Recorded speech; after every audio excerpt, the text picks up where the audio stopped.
विवाह झालेल्या विकास चव्हाण यानं लग्नाचं खोटं आमिष दाखवून शोभा प्रकाश माने यांची फसवणूक केली आणि शारीरिक संबंध ठेवले।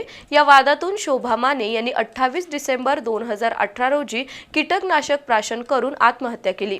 या खटल्यातील आरोपी विकास चव्हाण याला आज न्यायालयानं 3 वर्ष सक्त मजुरीची शिक्षा सुनावली, तर दुसऱ्या एका खटल्यात लग्नाचं आमिष दाखवून महिलेचं लैंगिक शोषण करणाऱ्या आकाश महादेव आवटी याला न्यायालयानं 10 वर्ष सक्त मजुरीची शिक्षा सुनावली। लग्नाचा आमिष दाखवून फसवणूक केलेल्या 2 खटल्यांचा आज एकाच दिवशी न्यायालयानं निकाल दिला। जिल्हा आणि सत्र न्यायाधीश एस तांबे यांनी गुलबर्गामध्ये राहणाऱ्या आकाश महादेव आवटी याला 10 वर्ष सक्त मजुरी आणि 10,000 रुपयांचा दंड अशी शिक्षा सुनावली। सन 2016 ते 2018 दरम्यान आवटीनं एका महिलेला लग्नाचा आमिष दाखवून वेळोवेळी तिचं लैंगिक शोषण केलं, तसंच त्या महिलेचे आक्षेपार्ह व्हिडिओ तयार करून तिची बदनामी करण्याची धमकी दिली। त्यानुसार करवीर पोलिसांनी दोषारोपपत्र सादर केलं होतं।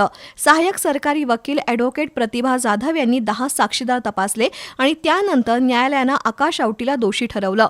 दुसऱ्या एका प्रकरणात न्यायमूर्ती RV अदाने यांनी आरोपी विकास शंकरराव चव्हाण याला 3 वर्षाची सक्त मजुरी आणि 7,000 रुपयांचा दंड अशी शिक्षा सुनावली आहे। कसबा बोवड्यात राहणाऱ्या विकास चव्हाणनं एका महिलेची फसवणूक करून शारीरिक संबंध ठेवले होते। स्वतः विवाहित असलेल्या विकास चव्हाणनं त्या महिलेला लग्नाचं आश्वासन दिलं होतं, पण विकास चव्हाणनं लग्नास टाळाटाळ केल्यामुळे 28 डिसेंबर 2018 रोजी त्या महिलेनं कीटकनाशक प्राशन करून आत्महत्या केली। त्या महिलेच्या मृत्यूपूर्व जबाबानुसार जुना राजवाडा पोलीस ठाण्यात गुन्हा नोंद झाला होता। सहाय्यक सरकारी वकील ॲडव्होकेट मंजुषा पाटील यांनी हा खटला चालवला आणि आज न्यायालयानं आरोपी विकास चव्हाणला 3 वर्ष सक्त मजुरीची शिक्षा सुनावली।